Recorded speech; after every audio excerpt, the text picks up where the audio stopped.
talk to us about the role of DCinbox. Lindsey, is there another mic or is it this one? It's this one. Here's your mic. That one? Yeah. There you go. Oh, I'm so short. I'm gonna go right here because I'm too short to be right here.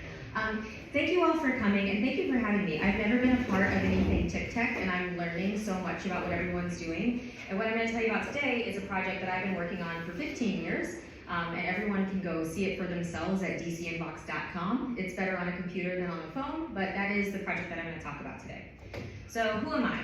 Right now, I'm on sabbatical, and I have been since 2 Mays ago. So I'm living a very good life where I live in New York City, and I've been putting up this little sign that says, will you chat with me about politics for 3 minutes? And I have a timer, and I'm like hearing from people in the strangest of ways. And the reason that I'm doing that is because I've studied American politics from all different levels, but talking to people is one of the weirdest and neatest ways to understand it. And so that's what I'm doing with a lot of my days right now. I work at Stevens Institute of Technology, which is an engineering school in Hoboken, New Jersey, which has also given me a really neat perspective on what engineers think about themselves and their role in politics, and it's also allowed me to have really good research assistants to do the sorts of technical work that I want to do. I've also started to do things like more public-facing, understanding explainers of the work that I do. So this is something that came out in the conversation, which talks about all the research on DCinbox, which I'll tell you about, I'll tell you right now. DCinbox is a project where, those are my research assistants, where you have every member of Congress sending official emails to their constituents, and it's the online archive and database of these communications. So I'm going to do a video demonstration in a little bit about how you can use it, but it's a way to understand what our members of Congress prioritize and what they're willing to say to their constituents. And then finally, this is the other thing that I've done in my sabbatical, is I just finished a book called How to Raise a Citizen and Why It's Up to You to Do It, which essentially says in the United States we're underserving our young people by not teaching them how to participate in politics, and if we want to fix it, parents have to do it because schools are a little bit incapable of doing it right now. So that's who I am. And then here's what DCinbox looks like. You'll see that there's a search bar where you can put in any sort of term that you want to go find out about, and then you can also have these limitations. Maybe you want to understand what Democrats said versus Republicans. Maybe you want to know what men or women said. Maybe you want to have a date that starts and ends, and there's all different ways that you can cut up the data. The reason that I started this project was that I truly thought someone else would have already done it. I was in graduate school at NYU, and in 2008 is when I started, and I knew that I wanted something for my dissertation around political communications because that was a background that I came from. And I thought, well, they all get a budget to send these official communications. They should all be out there, they should all be archived, but they're not. I didn't tell my advisors at first that this was a project that I was starting because I didn't know what I would find, and I was afraid of criticism that they did eventually give me, which is, you're making a database of junk mail. Like, you're making a resource that people are looking at that most people delete as soon as it gets into their inbox. But I sort of thought, we have a right to know these things. They are taxpayer-funded, created communications, and if there wasn't an archive, then historians wouldn't have the ability to piece together how political conversations happened. In the past, US members of Congress used to use franked mail, and all of that franked mail is physical mail that they don't pay postage on, but it goes out to their constituents. And we have good archives of those because they're made of paper. When I went to the Library of Congress to ask about an archive of these, they said, yes, we have them, they're printed, you're welcome to scan them back in if you want to analyze them, the end. And I was like, you're out of your mind. These are digitally created and digitally disseminated. There should be a digital archive of them. But they didn't have funding to do it, and neither did I, but I did have a lot of time, and so as a graduate student, I thought I would do that.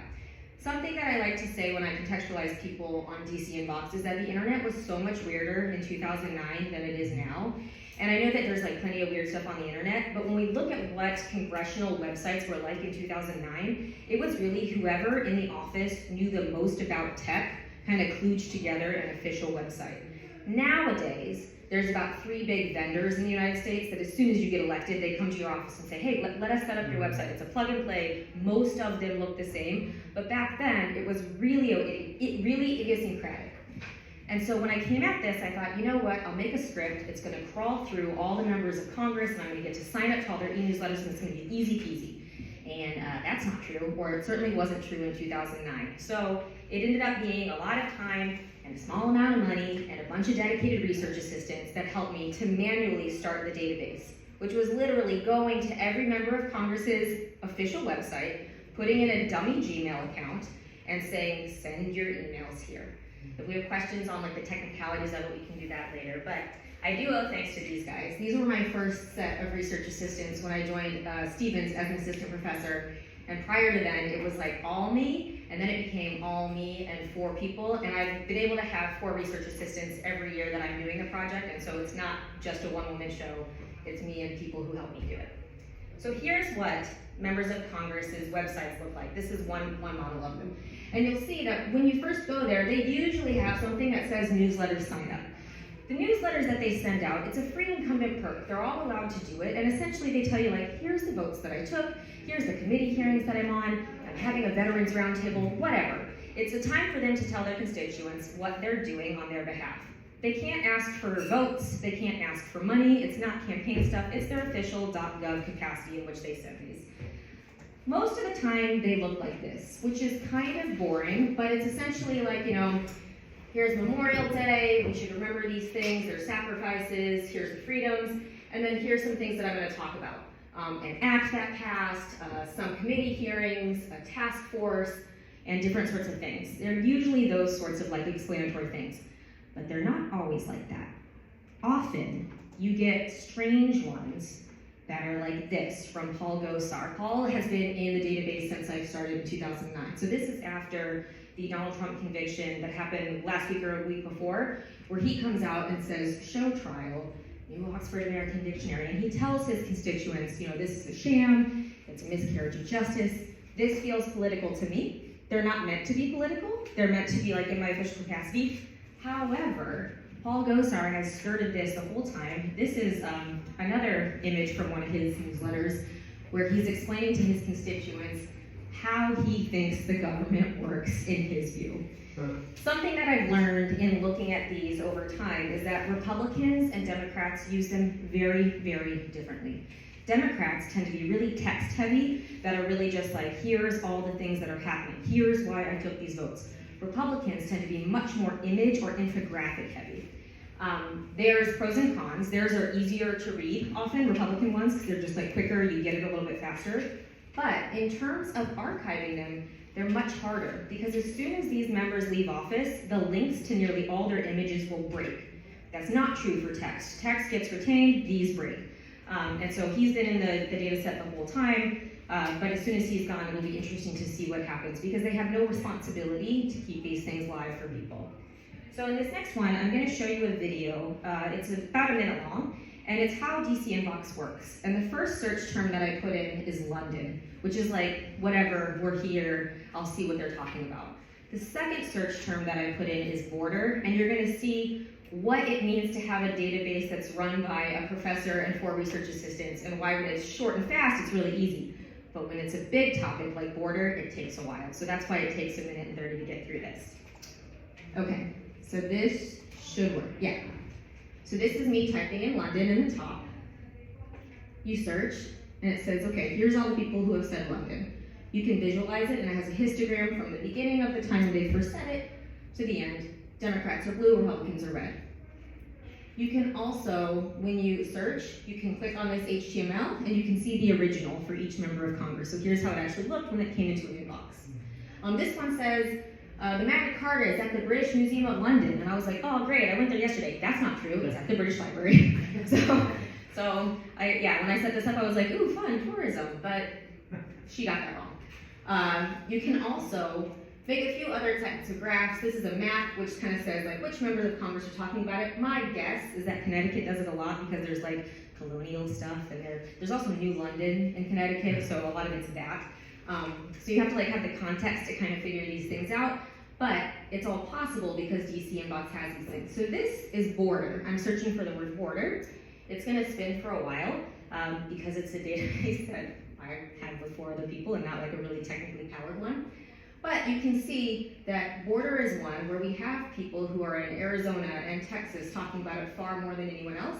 And when you look at the histogram of it, you'll notice that there is a shape that emerges that kind of speaks to the current American political context.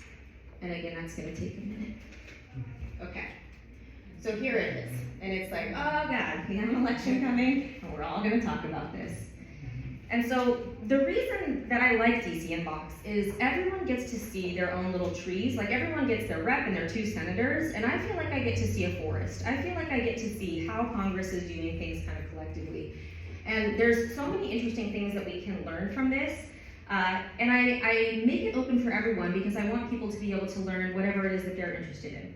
So if you do a search here, what you can then do is instead of just visualizing it here or sort of clicking through one by one, is you can generate a CSV, which in talking to my friends who are in the research space, that's one of the easiest manipulable ways to do it. And then it will download for you all these columns, which is the subject, the body, the timestamp, bioguide ID, the people, if they're a Democrat or Republican, their district, and then you can sort of do the analysis that you want to do, whether that be text analysis or whether it be simple counts of like who talks about what, and you can figure out a lot of things. The way that the back end looks is kind of clunky. It's a dummy Gmail account that just has a bunch of different emails that come in, and then they all get fed through a series of programs to get rendered in DCinbox. It's nearly in real time. There is like literally a 30-second lag from the time it hits this mailbox until the time it's up online. And then there's a few that get stuck because about 13 members of Congress send e-newsletters from the same email account, and so we have to disambiguate those manually, which is annoying, but a lot of this is manual because there's like a lot of small things that happen. On occasion, someone will reach out to me and say like, let me build you a DCinbox tool, and I'll say yes. This is the first guy who ever helped me, and he really changed the way that I sort of thought about this because he introduced me to Elasticsearch, which is something I didn't know about. And so DCinbox runs a lot faster because of volunteer help from people that I don't know who say like, let me show you how to do this. And then I have to tell you a little bit about why I did this. Why is, I think we deserve to know these things. I actually think every country should have a DCinbox. I think every country that has digital communications happening from a .gov capacity should have the ability to know what their people are saying.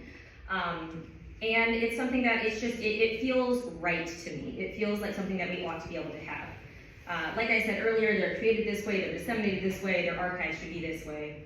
And because things break when members leave office, if not for work like this, or work that does sort of like collecting political tweets or political posts on Facebook, we would not have these things.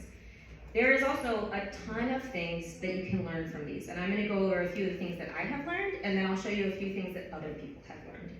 The first thing that I have learned is that Republicans send these way more often than Democrats. And you might say, oh, well, there's more Republicans in Congress than there are Democrats.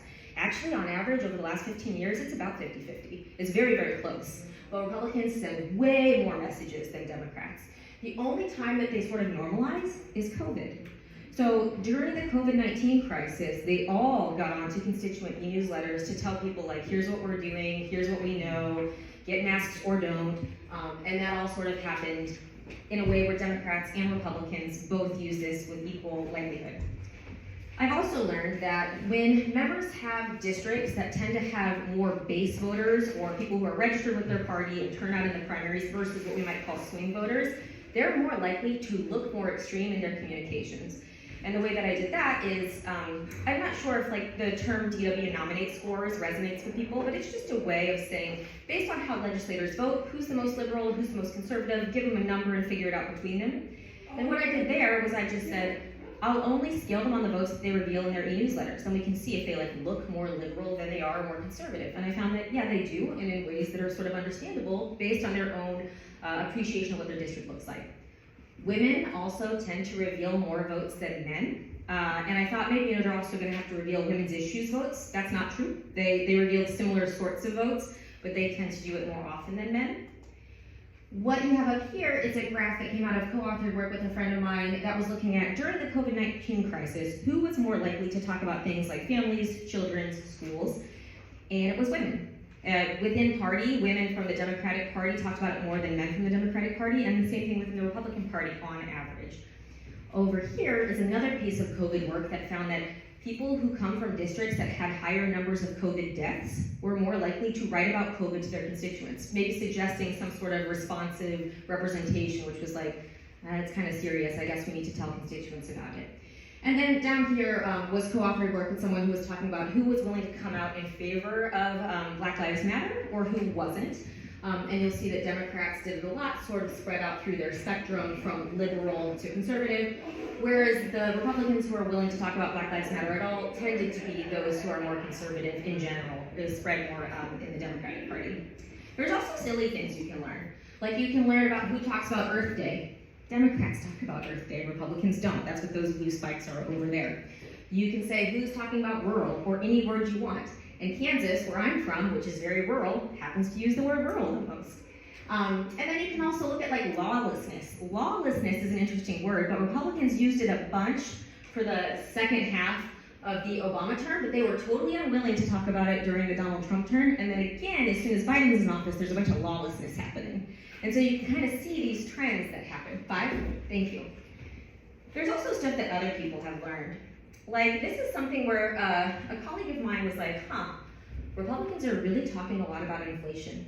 And this is about 3 weeks before it starts to hit the news in a really big way. And this is because Republicans in their e-newsletters were saying, inflation, inflation, inflation, all sorts of things to their constituents. And so sometimes it's a leading indicator of stories that'll come, and then sometimes it's a lagging indicator. It's not really consistent either way, but it's a neat thing to sort of be able to figure out by looking at how they're talking. This is a weird project that I've been doing right now, which is every day, I have a bot that crawls through and says, what are the 10 most Republican used words and what are the 10 most Democratic used words? And then I feed it into Midjourney, which is an AI image rendering thing. And then it renders me images, and it teaches us a little bit about what politics looks like in pictures and also what AI picture rendering tech looks like. So this is a day where we were talking about aliens and law enforcement, and this is what it came up with. And Democrats were talking about like dental school and funds for things like this. And so it kind of does things that are weird and interesting to look at, and it's been a side project. But something else that's neat to note is Midjourney right now will not draw anything that has Biden in the prompt. So anytime you use president in the prompt, it will give you Donald Trump for the most part, or it will give you Obama, or it will give you Abraham Lincoln. But it will not draw Biden unless you say vice president under Obama, and then sometimes it'll get you a picture of Biden. And the thing that's weird about that is Republicans, they say Biden, it's in the top 10 nearly every day. And by nearly every day, I mean in the last year, there's 3 days that it's not in the top 10. Because they talk about Biden a lot. Democrats don't talk about Biden. Democrats didn't talk about Obama either. Republicans talked about Trump a decent amount, as did Democrats, but Republicans tend to do this stuff more. Also, people in the news sometimes use this. So the New York Times 2.5 weeks ago decided on their own to use the database to write an article about how members of the Republican Party had been using anti-Semitic tropes at the same time that they were decrying anti-Semitism on US college campuses. And I was really happy about that because, well, not happy about that, but I'm happy that the New York Times was able to do it on their own versus mediating it through me. And that's my goal for this tool, is like let other people use it as they want, figure out the things that they want to do, and that'll be just great. There's other academics who have used this. I'll go through this a bit fast, but it's just like people who have said, you know what, I want to see what happened when you talk about healthcare. I want to see what people are talking about in terms of polarized communications versus not, using extremist languages versus not. Sometimes they talk about how the extended party network, like if you're going to talk about cap and trade, where does that language come from? And then also reactions that people have had to DC or to different parts of presidential policy. The last thing that I'll leave you with is my hopes for DCinbox. I hope I continue to learn from it. I hope other people continue to learn from it. I hope you use it or try it or figure it out in any way. I would love it if other places replicated it. I'm gonna maybe go to Australia at the end of next year to help them set one up, because I think it's something that governments should set up on their own, but on average they don't, so it kind of falls to us to do it. I'd like support to keep it going. And then this is because every time I do anything, my book publisher says I also need to tell people about my book. And so my book in August is How to Raise a Citizen and Why It's Up to You to Do It. But if you ever want to chat with me on Twitter or X, I'm DCinbox, and it's very easy, and I'm there a lot. Thank you.